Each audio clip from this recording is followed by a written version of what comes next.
дар доираи сафари корӣ ба ноҳияи Ёвон, раиси вилояти Хатлон Давлаталӣ Саид аз рафти чиниши пахта дар ҷамъияти дорои масъулияти маҳдуди пахтаи беҳтарин шинос шуда, бо хоҷагидорон ва деҳқонон суҳбати самимӣ доир кард. Хоҷагии мазкур дорои 46 гектар замин буда, дар он асосан кишти пахта ба роҳ монда шудааст. Ҷамоати деҳоти Обшорон яке аз ҷамоатҳои пешқадам дар ноҳия буда, сокинонаш асосан ба кишту парвариши навъҳои гуногуни маҳсулоти хоҷагии халқ машғул мебошанд. Раиси вилоят зимни мулоқот ба аҳамияти соҳаи пахтакорӣ ва нақши он дар рушди иқтисодиёти маҳаллӣ таъкид кард.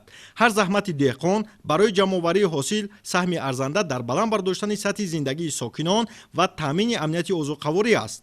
хоҷагидорон ва пахтакорон изҳор доштанд, ки бо тамоми қувва ва заҳмати худ ҳосилро саривақт ҷамъоварӣ намуда дурнаморо пурра иҷро хоҳанд кард.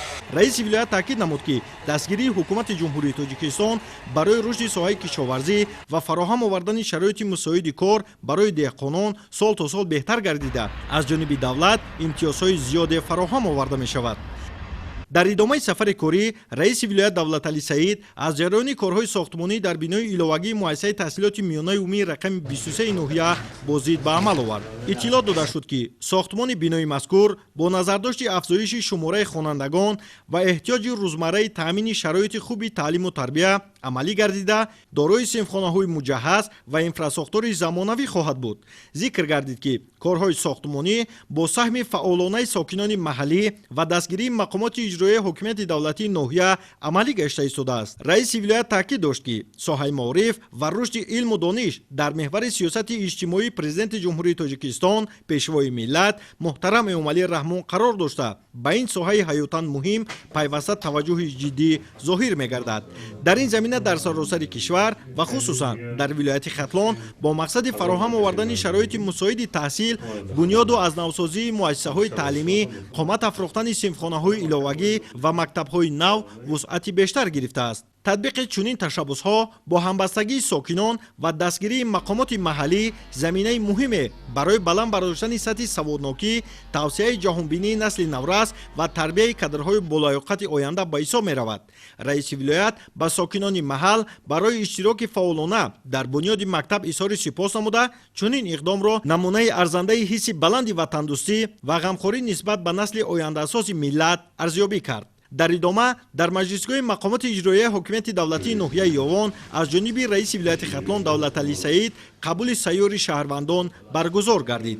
дар қабули сайёр 13 нафар шаҳрвандон оид ба кашидани хати оби нӯшокӣ, ҷудо намудани қитъаи замин барои сохтмони бунгоҳи тиббӣ, иваз намудани симчӯбҳои барқӣ, ҷудо намудани қитъаи замини назди ҳавлигӣ, ҷудо намудани қитъаи замин барои сохтмони кӯдакистон, пешгирӣ намудани фуруравии заминҳои коррами обӣ, таъмини аробачаи маъюбӣ, расонидани кӯмак, дархости мусоидати раиси вилоятро намуданд.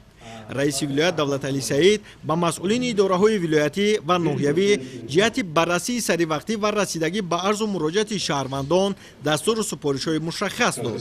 ҳамчунин ба ниёзмандон кӯмаки пулӣ ва ба оилае ки аробачаи маъюбӣ ниёз дошт тақдим гардид. бо итминон изҳор гардид, ки масъалаҳои пешниҳодшуда таҳти назорати ҷиддӣ қарор гирифта, барои ҳалли онҳо кӯшишҳои ҳамаҷониба ба роҳ монда мешавад. инчунин раиси вилоят бо фаъолон ва роҳбарони сохторҳои мақомоти иҷроияи ҳокимияти давлатии ноҳия суҳбат намуда, оид ба натиҷаҳои рушди иҷтимоиву иқтисодии ноҳия, вусъати корҳои ободониву хуррамгардонӣ, бунёду аз навсозии муассисаҳои таълимӣ, тиббӣ ва варзишӣ, баланд бардоштани сатҳу сифати таълим, хизматрасонии тиббӣ, тарбияи фарзанд дар роҳияи ватандӯстӣ, ҷамъоварии ҳосили пахта, маданияти истифодабарии замин, коркарди маҳсулоти кишоварзӣ, рушди соҳаи сайёҳӣ, бунёди меҳмонхонаҳо барои сайёҳон, таҳкими корҳои идеологӣ, ҳамкорӣ бо бахши хусусӣ барои ҳалли масъалаҳои иҷтимоии мардум, корҳои фаҳмондадиҳӣ бо усули хона ба хона, шомилшавии ҷавонон ба ҳизбу ҳаракатҳои террористӣ экстремистӣ, таълимоти ғайриқонунии динӣ ва дигар масъалаҳои мубрам суханронӣ карданд ва ҷиҳати ҳалли масъалаҳои мазкур ба масъулин дастуру супоришҳои мушаххас доданд.